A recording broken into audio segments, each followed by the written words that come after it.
आए मेरे भारत के 85 मूल निवासी मेरे सम्मानित साथियों, मूल निवासी म्यूजिक मंच की ओर से गीत जा रही है। चैनल को सब्सक्राइब भी करते रहिएगा, लाइक भी करते रहिएगा। आज की जो मेरी विषय है, भगवान ने इंसान को बनाया कि इंसान ने भगवान को बनाया। दिमाग से पर्दा हटा करके, भूसा बाहर करके इस गीत को समझ लीजिएगा। अगर कहीं कोई गड़बड़ी हो तो कमेंट करके बता दीजिएगा। और समर्पित है गीत हमारे परम आदरणीय परम सम्मानित राष्ट्रीय अध्यक्ष बाम से माननीय बावन मिश्राम साहब के लिए गीत जा रही है, उनके सम्मान में जा रही है। यह मेरे भारत के 85 मूल निवासी SC ST OBC जिनकी इस देश में 85% की संख्या है, कहां भरम रहे हो? सुनो, विधि के विधान कही के, विधि के विधान कही के मान भरम आवेला। पुरखन के अपने पंडित देवता कहावेला। पुरखन के अपने पंडित देवता कहावेला। पुरखन के अपने पंडित देवता कहावेला।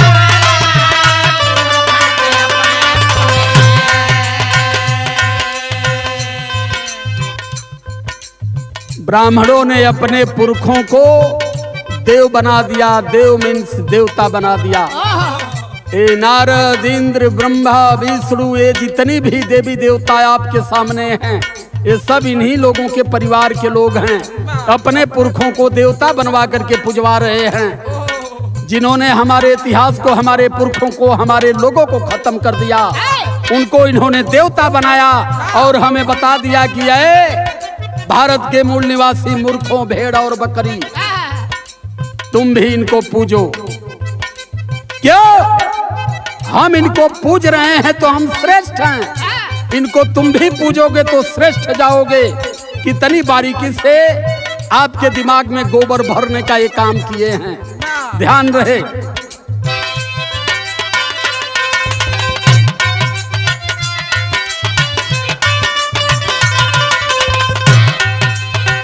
किया जो गुलामी भालू बंदर बतावे भैया। किया जो गुलामी भालू बंदर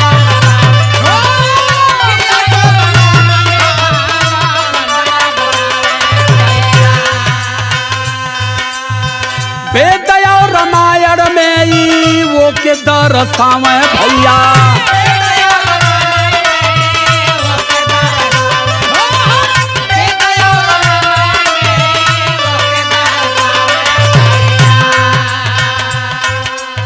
उस युग में जब जो मनवादियों का गुलाम बन करके, मनवादियों की गुलामी करके अपने लोगों की हत्या किया, अपने लोगों का वध किया, अपने लोगों का नुकसान किया, उन्हें ये क्या बताए?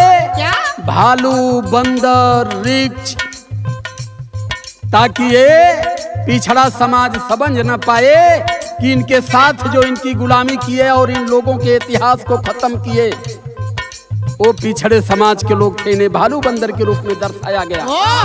मैं नहीं कह रहा हूं, आदरणीय हमारे ससवे मुख्यमंत्री योगी आदित्यनाथ जी कहते कि हनुमान जी तो खुद दलित थे। तो मैं कहना चाहता हूं अपने माननीय मुख्यमंत्री आदित्यनाथ योगी जी से और देश के आधे आबादी 52% वाले OBC को, जो सबसे ज्यादा हनुमान चालीसा पढ़ते हो, अगर हनुमान दलित थे तो आपका ग्रंथ बताता है कि हनुमान शंकर जी के अवतार थे। हनुमान शंकर जी के द्वारा पैदा थे। हनुमान शंकर जी का बेटवा रहा। तो एकर मतलब शंकर जी भी दलित भइले। शंकर जी के कर भाई रहना विष्णु जी के, तो वो दलित भइले। विष्णु जी के कर भाई रहना ब्रह्मा जी के, तो वो दलित भइले। तब पंडित कहाँ से पैदा भयल हमें? ब्रह्मा के मुँहे से, तई हो दलित भइला। कितना चाल चलोगे, कितना बेवकूफ इन लोगों को बनाओगे भाई। कम से कम अब बेवकूफ बनाना बंद कर दो। देश में भाईचारा अगर कायम करना चाहते हो, अपनी अहमियत और हैसियत भारत में बना कर रखना चाहते हो, तो समता और समानता की बात करो, पाखंड से बाहर निकल जाओ। अन्यथा अब ओबीसी एससी एसटी इतना मूर्ख नहीं रह गया। मूर्ख तो हैं, ऐसी बात नहीं महाराज जी, लेकिन अब इतना मूर्ख नहीं है। थोड़ा मोड़ा इनके दिमाग से भूसा बाहर हो चुका है, इसलिए कहना चाहता हूं।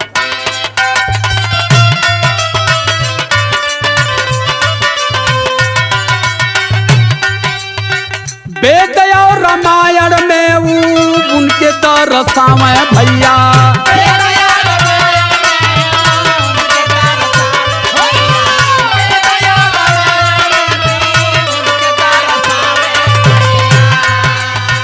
किया जो विरोध दैते, किया जो विरोध दैता असुरा बतावल पुरखन के अपने पाड़े, पुरखन के अपने पाड़े, देवता बतावल पुरखन के अपने पाड़े।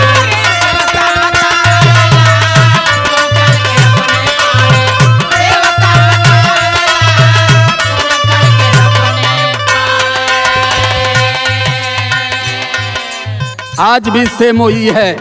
हमारे ही एससी एसटी ओबीसी के कुछ दलाल भड़ुए जाकर के उनकी चरण में हमारे लोगों को बेचने का काम कर रहे हैं। इसी तरीके से उस समय भी हमारे लोगों ने भड़ुएपन किया, इनके साथ हमारे समाज के साथ गद्दारी किया, उन्हें इन्होंने भालू बंदर बता दिया। और जो लोग अपने स्वाभिमान सम्मान और अधिकार के लिए लड़ते रहे उन्हें ये देव असुर और राक्षस बताया। इस चीज को अपने जेहन में बैठाने का काम करिएगा। लाइन हमारी बता रही है, क्या है? संत रविदास भगवान के बतावे भैया,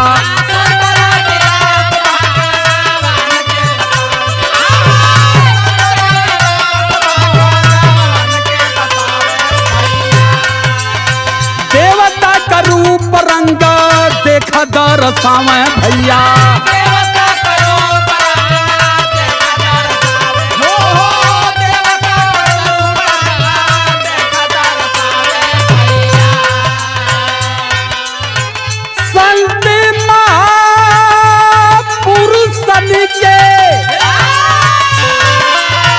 संत महापुरुषन के हमारे हटावल पुरखन के अपने पंडित, पुरखन के अपने पंडित, देवता बतावल पुरखन के अपने पंडित।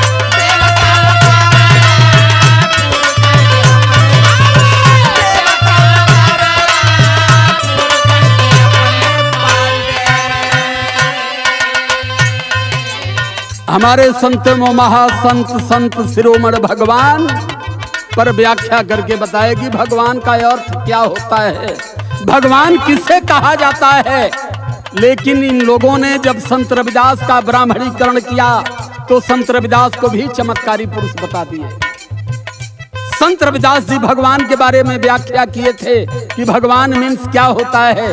भगवान 4 अक्षर है, भ माने भूमि, ग माने गगन, व माने हवा और न माने नीर। ये 4 चीज है और ये 4 चीज कभी इस भारत में जात धर्म मजहब के नाम से बटी नहीं। हवा भी चलती है तो चाहे वो ब्राह्मण की बस्ती हो, यादव की बस्ती हो, दलित की बस्ती हो, मुसलमान की बस्ती हो, एक तरफ ही हवा चल देती है। देश का जब नीर चलता है या गगन से पानी बरसता है तो मुसलमान चमार और अहीर का हार कोहार और ब्राह्मण का घर देख करके बारिश नहीं होती है। तो भगवान का ये 4 अर्थ संत रविदास जी ने बताया। तो मुझे बताओ, श्रेष्ठ ब्राह्मण और श्रेष्ठ ब्राह्मणों को मानने वाले पिछड़े समाज के लोग, जब भगवान ने कभी किसी को नहीं बांटा तो तेरे बाप को किसने आदेश किया कि हमें 6,500 जातियों में विभाजित किए? 6,500 जातियों में विभाजित करके झूठ पाखंड देश में फैलाने के लिए तुम श्रेष्ठ बन के बैठे हो और हमें शूद्र की श्रेणी में ठेल दिए। तुम्हारे बाप के पास दम नहीं थी संविधान लिखने की। हमारा बाप संविधान लिखा, लेकिन तेरे अंदर ये औकात कहां से पैदा हो गई कि तुम बार बार संविधान को बदलने की बात कर रहे हो? जानने का प्रयास करो। हमारे अंदर तमीज और तहजीब दोनों है। जिस दिन दोनों चीज हम खो देंगे उस दिन भारत के किसी कोने में ठिकाना भी मिलने वाला नहीं है। अब तुम लोगों के धर्म और पाखंड को इस देश के SC ST OBC के लोग कम से कम 50% तो समझ चुके हैं। इसलिए मैं कहना चाहता हूं,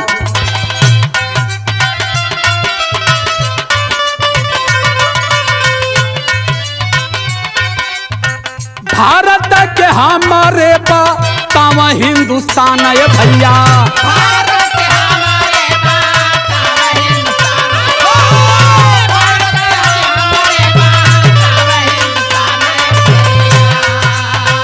अरे मेरे भारत के 85 मूल निवासी मेरे शूद्र साथियों, भारत को हिंदुस्तान कहने वाले कान खोल करके सुन लो, बद जबान मत बनो।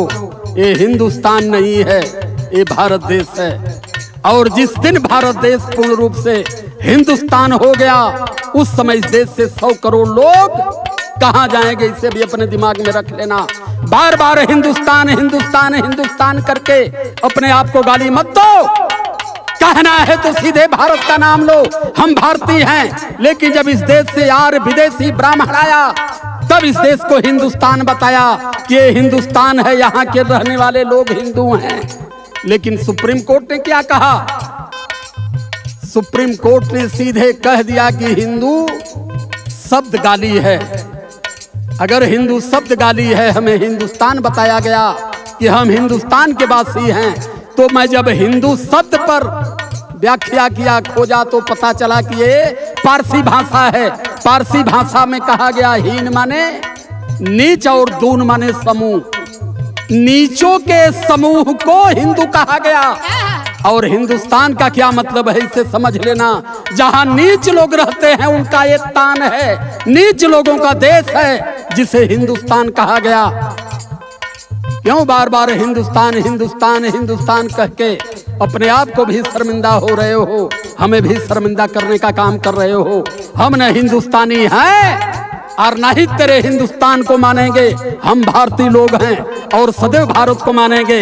हिंदुस्तान शब्द संवैधानिक भी नहीं है, हिंदुस्तान शब्द तेरे किसी ग्रंथों में भी नहीं है, तो हम क्यों हिंदुस्तान माने और क्यों अपने आप को हिंदू माने? तेरे ग्रंथों में कहीं हिंदू शब्द का प्रयोग किया गया हो तो बता दो, हम अपने आप को हिंदू मान लेंगे। लेकिन अगर तेरे ग्रंथों में हिंदू शब्द का नाम नहीं है तो हम हिंदू मानने वाले नहीं हैं।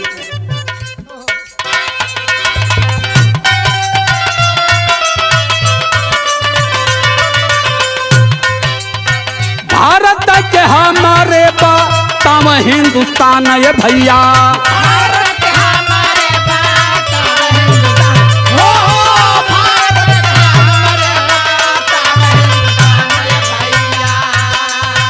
कहाँ बार बार धोखा कर पाकिस्तान है भैया।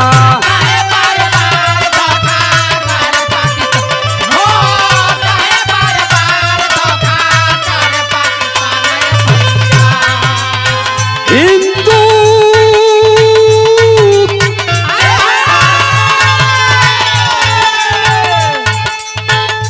हिंदू मुसलमान कह के, हिंदू मुसलमान कह के देखाई लड़ावल पुरखन के अपने पंडित, पुरखन के अपने पंडित देवता बतावल पुरखन के अपने।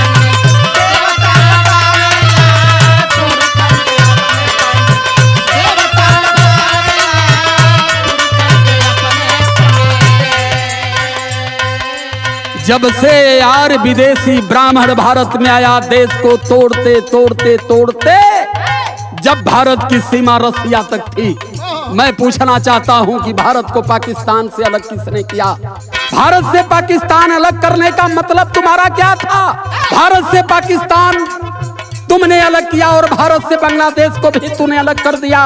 देश को बार बार तोड़ करके और इस देश में समता समानता पर एक बड़ा खतरा पैदा करके इस देश को भी तोड़ते हो, यहाँ के लोगों को भी तोड़ते हो और अपने आप श्रेष्ठ बने हो।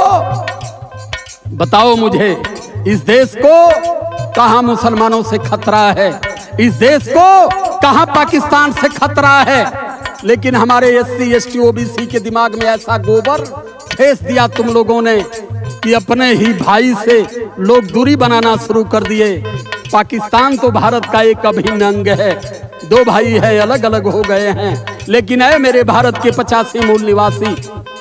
पाकिस्तान के बॉर्डर पर जब जब बीमारी होती है, तब जब यहाँ भारतीय जनता पार्टी की गवर्नमेंट बनती है, तब इनकी सरहदें सुरक्षित नहीं रहती है। क्यों? कि लोगों को लड़ा करके ये राजनीति करने का काम करते हैं, और सरहदें हिंद पर हमारे किसान के बेटे अपने प्राण की आहुति इनके सत्ता में बने रहने के लिए दिया करते हैं। इनकी भाषा को समझने का काम करो, और इनकी भाषा तब समझ पाओगे जब देवी देवताओं से अपना थूथना और एक माइंड बाहर निकालोगे। ब्रह्मा विष्णु की चरण में जब तक रहोगे, सत्य समझ में आने वाला नहीं है। आखिरी लाइन है,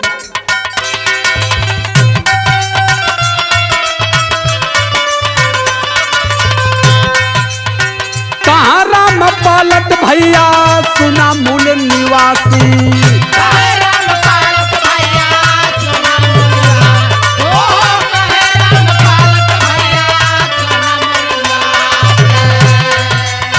भारत देशवा के तू ही बाटा असली बासी।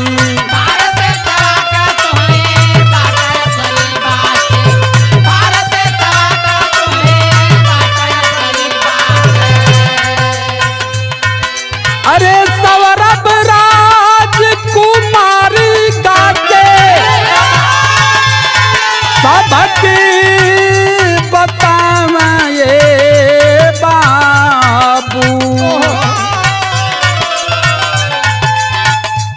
भारत के मूल निवासी हो आप, अपने आप को और अपनी औकात को, अपनी अहमियत को, अपनी हैसियत को समझने का प्रयास करो। पत्थरों में अपने भविष्य को मत खोजो, कर्मों में अपने भविष्य को खोजो। क्योंकि 8 बजे के बाद भारत के हर मंदिरों में ताला जड़ दिया जाता है, और मंदिर का पुजारी कहता है हम भगवान भरोसे मंदिर को छोड़ने वाले नहीं हैं। तो मंदिर में जब 8 बजे ताला लग जाता है, उस मंदिर का में जो भगवान जहां बैठा है, वो भगवान अपने मंदिर की भी हिफाजत नहीं करता है, ऐसा उनका पुजारी कहता है। तो आपकी हिफाजत ये भगवान कैसे कर सकता? इतनी सरल बात अगर नहीं समझ पाए तो पशुओं से भी बदतर हो। इसलिए कहना चाहता हूं, अरे सौरभ राजकुमारी देखा गाय के बतावल पुरखन के अपने पंडित, पुरखन के अपने पंडित देवता बतावल पुरखन के अपने पंडित।